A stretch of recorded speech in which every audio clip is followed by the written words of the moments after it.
Monsieur Martinez, est-ce que vous pourriez vous présenter, s'il vous plaît? Mais naturellement, je m'appelle Agustin Martinez, je suis espagnol. J'habite en France depuis une vingtaine d'années et je pratique les Bujinkan Budo Taijutsu. C'est on.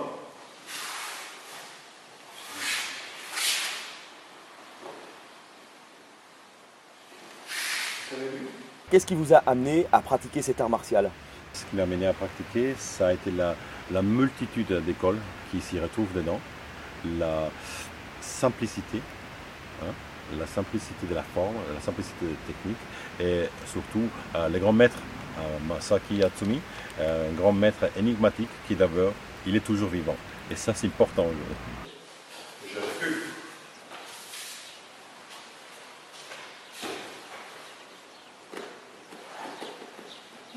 Au niveau de votre parcours, est-ce que vous pourriez nous faire une synthèse de votre parcours au sein des arts martiaux? Ouh là là là là, ben, j'ai commencé comme tout bon apprenti dans les arts martiaux à 5 ans. À 5 ans, j'ai commencé à pratiquer le judo parce que j'étais en surpoids. J'étais en surpoids et le médecin à l'époque, il avait dit à ma mère, bah, il va falloir que tu pratiques quelque chose. Donc on m'a mis au judo. Et c'est comme ça qu'à travers le judo, je suis arrivé dans les arts martiaux un peu plus développés. J'ai commencé après le jiu-jitsu. Après le jiu-jitsu, j'ai commencé à travailler l'aïkido dans le même dojo. Et à un moment donné, l'aïkido m'a donné l'envie de composer un peu plus avec le Japon.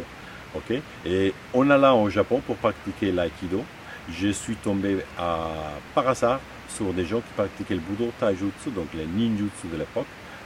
Et c'est comme ça qu'en revenant en Europe, je me suis intéressé et informé. Et j'ai commencé à pratiquer en Amérique avec Stephen Hayes dans les années 80, un des premiers pionniers non japonais qui pratiquait un soi-disant ninjutsu pur. Est-ce que vous pourriez nous expliquer ce qu'est le ninjutsu? Parce que dans l'esprit de beaucoup de personnes, ces pratiquants sont habillés de noir et ce sont des assassins de la nuit. Tout à fait. Le ninjutsu, depuis la nuit des temps, fait rêver et fantasmer les gens. N'est-ce pas? On s'imagine tout de suite des petits bonhommes habillés en noir qui sautent d'arbre en arbre, n'est-ce pas? Et qui font des incantations mythiques, qui jettent des étoiles et qui se cachent derrière les arbres. Certes, ces hommes ont existé. Hélas, ils ont existé dans une période sombre du Japon où il fallait des hommes extraordinaires pour des missions extraordinaires. Les ninjutsu, pour moi, n'est qu'une infime partie d'un savoir-faire, dans un large éventail des savoir-faire militaires, stratégiques, du Japon féodal et médiéval de l'époque. Vous nous aviez donné une information intéressante, vous nous avez parlé d'une après 1900. On parlait de l'éthique Hattorei, pour parler de ce qu'on peut dire aujourd'hui le Gendai Budo, tout ce qui est Budo moderne, Judo, Karaté, Aikido, Taekwondo, Jiu-Jitsu et toutes les dérivés, Krav Maga, MMA, Bidule Machin Chouette et tout ce qui existe. Tout ça, ça a été élaboré progressivement à partir de 1900 vers nos jours. C'est pour ça qu'au Japon, on appelle ça les Gendai Budo, les Budo modernes. Nous, on pratique des arts séculaire féodale japonaise qui commence en 980-950, okay, et commence vraiment à partir de 1100 avec la période Kamakura et Muromachi.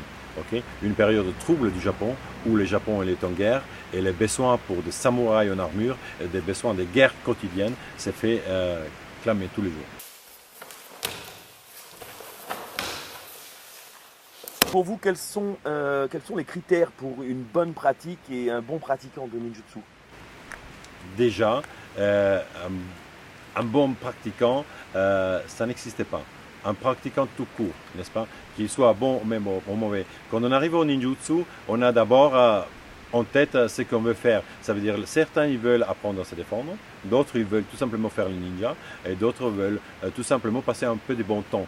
Il y a de la place pour tout le monde au ninjutsu. D'ailleurs, on ne fait plus référence aujourd'hui au ninjutsu, on parle plutôt des Budo Taijutsu, puisqu'on fait allusion aux 9 écoles que Takamatsu Sensei a transmis ou ont été transmis dans le Bujinkan. N'est-ce pas? Donc aujourd'hui, un bon pratiquant, c'est tout simplement quelqu'un qui veut apprendre.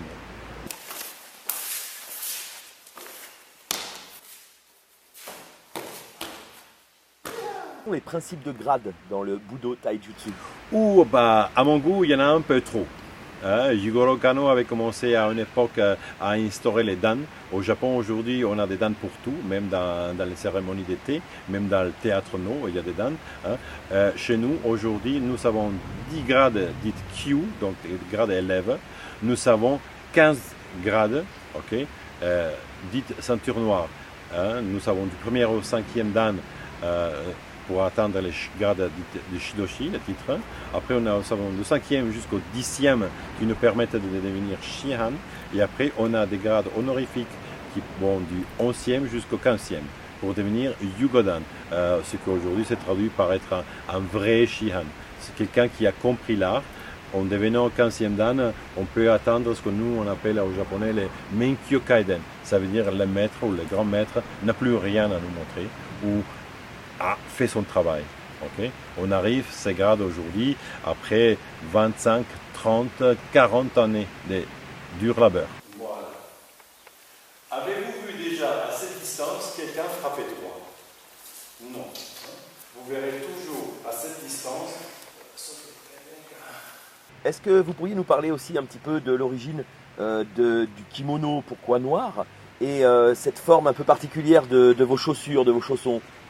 Bien, pour ceux qui ne l'ont pas compris, le tabi d'intérieur au Japon, dans un dojo qui se respecte, tout le monde travaille avec des tabis d'intérieur pour la propreté.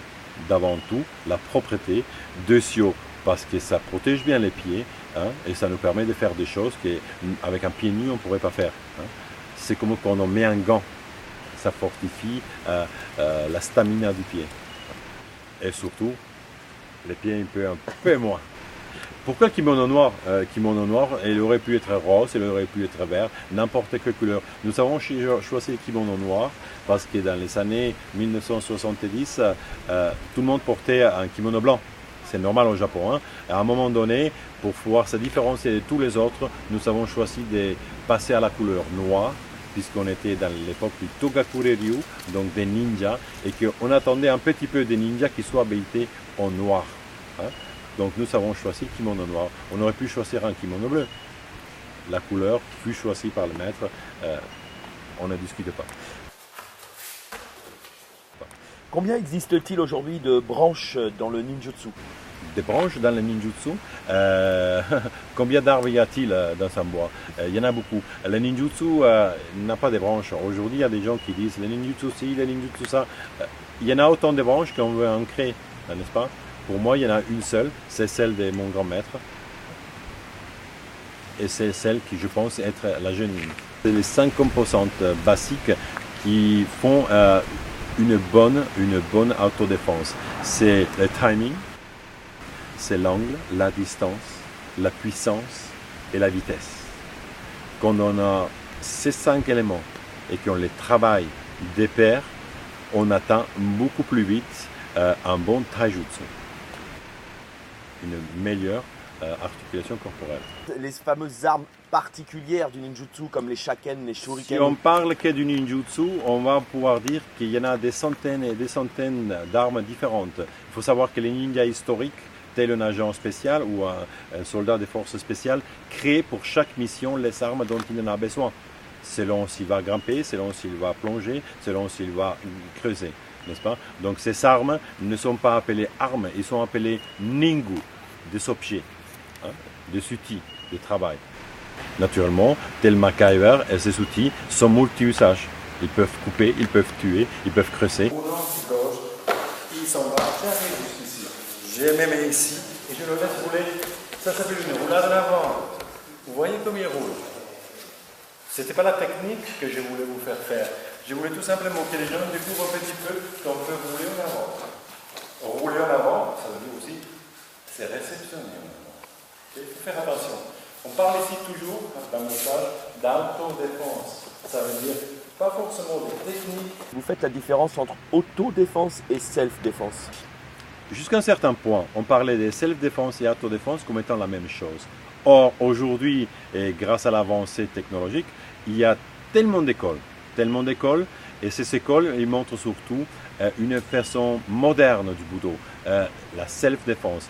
On a un programme de technique qu'on enseigne à des gens, et on a plus ou moins, ils les comprennent, ok, ou qui le comprennent ou pas. Tout simplement, on enseigne des techniques. Quand vous sortez un catalogue, vous êtes en train de faire de la self-défense. Vous appliquez des techniques et vous faites en sorte que ces techniques marchent selon le type d'attaque. L'autodéfense inclut la sauvegarde et la survie de l'individu dans son ensemble. Ce n'est pas seulement technique, c'est aussi technico-tactique. Tout ce qu'il faut, pour ne pas donner un chiffre, tout ce qu'il faut pour donner un chiffre doit être traité. Mais surtout, à chaque instant de notre mouvement, à chaque instant de notre progression, nous sommes tout le temps en survie. Ça veut dire en autodéfense. Je me protège, je protège les miens, je protège mon pays. Qu'est-ce que tu peux faire maintenant? Il respire, ok, il est inconscient, donc il ne va pas mourir. Donc il ne va pas mourir, donc si je le mets en PS. Parfait, on y va. Mets-le-moi en PS. Et pourquoi vous transmettez quelques notions de sauvetage? Le sauvetage. Je pense qu'aujourd'hui, plus qu'hier, on a compris que le secourisme au combat, ça veut dire savoir guérir les plaies les plus immédiates. On l'a vu aujourd'hui avec les explosions, les attaques terroristes. Savoir utiliser un garrot, savoir faire un garrot, savoir faire un bandage israélien, savoir guérir ou traiter un pneumothorax, des plaies soufflantes ou des hémorragies sur une personne, c'est très important. Je trouve qu'aujourd'hui, la notion du PSC1, donc du secours civique, doit être portée encore plus loin en utilisant des méthodes dans des lieux dégradés. Et ça s'appelle aujourd'hui chez nous le secours au combat. Donc, dire ce qui tue dans la média doit être pouvoir traité par la personne elle-même. Si je suis blessé, si je suis touché, si je suis poignardé, je suis la première personne à pouvoir me soigner. Si je suis encore en vie, naturellement. Dans le ninjutsu, on parle aussi souvent de l'art du camouflage. Mais l'art du camouflage en 2017, est-ce qu'il est encore valable? Et si oui, comment? Par quels moyens? Il faut savoir qu'il y a des camouflages internes, il y a des camouflages externes, n'est-ce pas? Si aujourd'hui, dans notre siècle, je ne me camouflerai plus en vieux vendeur de pommes, je peux me camoufler à l'intérieur. Ça veut dire que je peux être quelqu'un que je ne suis pas. Je peux être un vendeur de voitures, je peux être un chanteur d'opéra, je peux être un prof. C'est la façon que j'ai de me camoufler soit à l'intérieur, soit à l'intérieur. Nous appelons ça Henso Jutsu. Quelque chose qui peut paraître surprenant à ceux qui ne connaissent pas cet art martial, pourquoi enseignez-vous l'art des samouraïs? Parce que le ninja, c'était l'ennemi du samouraï. Bien, c'est intéressant la question. Samouraï, ninja, ninja, samouraï. Moi, personnellement, et pour ma paroisse, je prêche qu'il n'y en a aucune différence. Les samouraïs a largement pris toute la place dans le Japon féodal. Les samouraïs, il y en avait de tout type, de toutes sortes et de toutes qualités, étaient quelqu'un d'extrêmement doué et extrêmement cultivé, qui a été mené à des moments de grandes batailles à faire des missions que j'appelle moi des reconnaissances, des missions spéciales, des missions suicides. Et c'est là qu'on rajoute le savoir-faire spécifique du ninjutsu. Donc le ninjutsu pour moi n'est pas forcément à voir comme une mode de vie où on va développer des familles entières qui vivent dans des campings et des caravanes et jouent au ninja. Non, c'est un savoir-faire spécifique qui est demandé à des guerriers spécifiques. On peut donc être samouraï et pratiquer être ninja. Exactement, on le peut. Et comme à l'époque, il y avait une contradiction dans le Bushido, puisque ce qui représente le ninjutsu n'est pas forcément représenté dans le Bushido, on prenait souvent, ou on utilisait souvent des samouraïs qui étaient devenus des ronins, donc des samouraïs sans maître, ou des samouraïs qui s'étaient défaits de ce Bushido, de cette façon de travailler, mais qui avaient toujours les capacités d'un samouraï et qui avaient toujours le savoir-faire d'un samouraï. Ça faisait les espions, ça faisait les assassins, ça faisait les fantassins forces spéciales de l'époque parfaite.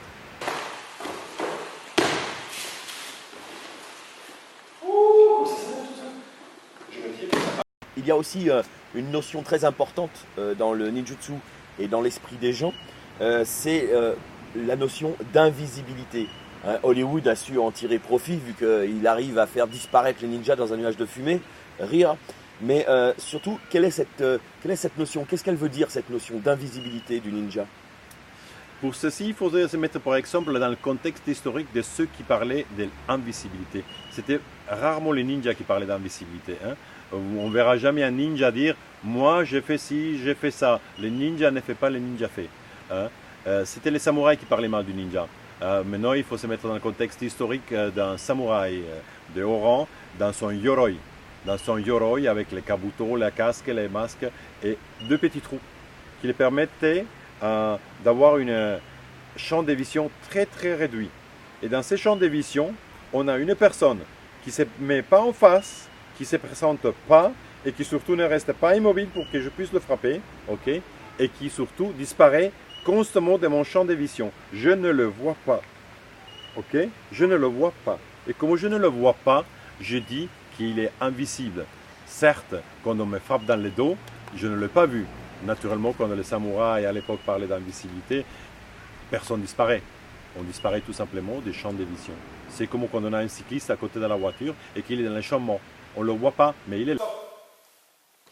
Déjà, vous voyez, Maori a tendance à poster la main et à se dire non, c'est à part égal.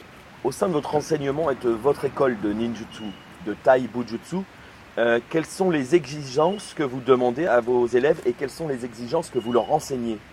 Ouh là là là là, c'est un grand mot.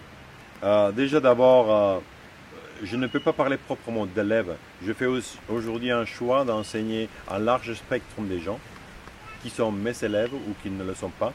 Des gens qui me font venir pour que je leur montre ce que je sais faire. Après, il y en a d'autres qui me payent à l'heure pour que je leur montre ce que je sais faire. Donc, je ne peux pas proprement parler d'élèves. J'ai quelques élèves qui sont aussi mes amis particuliers, qui ont eux des écoles et qui eux ont des élèves, n'est-ce pas? Donc, à ces quelques élèves à moi, j'essaie de transmettre un maximum quand je peux, où je peux et quand il y a le temps. Je ne suis pas exigeant, puisque ça n'existe que dans les films. Je suis tout simplement intransigeant. Je veux que les gens ils apprennent une art de guerre de qualité et qu'ils aillent un maximum de bagou pour pouvoir travailler adéquatement et confortablement. Les exigences, je n'ai aucune, mis à part la persévérance des élèves. Je demande aux élèves qu'ils fassent la même chose que moi, je fais avec eux. Quel regard portez-vous aujourd'hui sur les arts martiaux?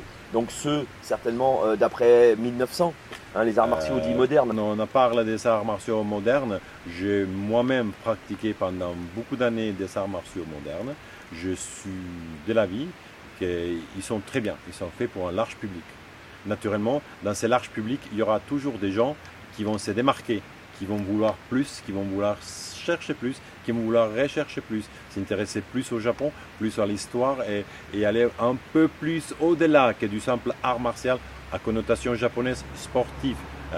Je rappelle qu'à partir au-delà de 1900, on a un art martial soft, un art martial light, un art martial qui aujourd'hui est devenu olympique avec des règles, avec des rings, avec des poids, avec des systèmes, avec des codifications et avec des règles un peu plus. L'art martial, aujourd'hui, moi personnellement, je dirais l'art martial après 1900 n'existe plus. Il y a des arts martiaux à connotation japonaise, mais le Gendai Budo, l'art martial moderne, n'est plus un art martial. Pour moi, un art martial, c'est un art de guerre. Un art de guerre qui est traité comme tel n'existe qu'avant 1900. Okay? Les koryu traditionnels japonaises qui sont encore enseignés par-ci par-là aujourd'hui ont toute mon attention. Les autres, ils ont tout mon respect. Elle est où là? Je suis dedans. Donc je suis ici, je suis ici. J'essaie, je descends et en descendant, je frappe. Et ici, je tiens. Entre les années où vous avez découvert et commencé les arts martiaux modernes, puis le ninjutsu, taijutsu, quelles ont été les évolutions de ces arts martiaux modernes et de ces arts martiaux traditionnels? L'évolution, elle existe déjà dans les outils modernes. Il faut savoir que comme moi personnellement j'ai commencé les arts martiaux, on n'avait pas internet, on n'avait pas vidéo.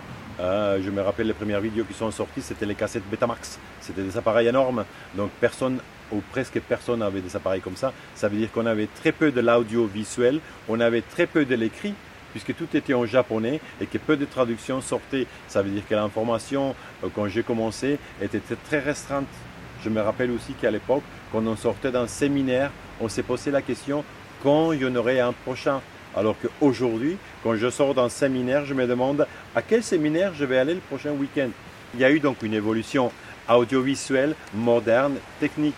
À mon époque, il n'y avait presque aucune information, alors qu'aujourd'hui, grâce à Internet, grâce à Internet, tout est ouvert. Ça veut dire que l'élève qui pratique aujourd'hui arrive dans un contexte vraiment prémâché. Alors que moi, à mon époque, rien n'était prémâché. Dans la pratique de votre art martial, il y a la pratique des armes, le maniement des armes. Et est-ce qu'il est enseigné? Et à partir de quel moment vous enseignez à vos pratiquants? Bien, vieux traditionnaliste que je suis, dans mon façon de voir l'art martial, les armes ne rentrent qu'à partir de la ceinture noire. Si je prends le Japon, au Japon on parle d'abord de développer un bon taijutsu, ça veut dire un bon feeling corporel avant de commencer à travailler les armes. Ça ne sert à rien, si je ne sais pas utiliser mon corps, je ne saurais sûrement pas utiliser des armes sophistiquées japonaises. Donc au Japon, on part toujours du principe qu'on travaille d'abord un bon taijutsu, un bon système corporel, un bon feeling et approche pour les armes viendra à partir de la ceinture noire. Inutile de travailler avant. Certes, on touche l'épée, certes, on touche un petit peu un bâton et on s'est fait plaisir. Mais à moi, personnellement, quelqu'un qui a un très très bon taijutsu pourra développer un très très bon travail avec des armes. Si vous aviez, pour terminer cette interview, 3 conseils à donner à de futurs pratiquants. 3 conseils. Donc déjà pour un bon pratiquant, n'attendez pas de trouver un bon dojo devant la porte de votre maison. Parfois, et même souvent, il faut se déplacer. Il faut faire des kilomètres pour aller chercher un bon professeur. Ceci veut dire aussi que la pratique personnelle sera freinée, mais elle sera de meilleure qualité. Okay? Un autre conseil que je peux le dire, c'est que le Budo Taijutsu ou l'art martial que nous pratiquons peut être très prenante. Ça veut dire qu'il faut savoir la mener de front avec une vie de travail, une vie familiale et une vie amoureuse pour ceux qui ont une copine ou une femme. Et il ne faut jamais oublier que ça reste un hobby. Même si c'est une partie de notre hobby, ça reste un hobby. Il y a des gens qui se sont mis à mal avec leur famille, il y a des gens qui se sont divorcés à cause de ça. Ça ne donnera jamais assez de satisfaction. Okay? Et un 3e conseil que je peux donner aux gens, c'est de rester humble. Rester humble, pratiquer, travailler et faire de leur mieux. Et surtout, ne pas écouter les ouïs dire.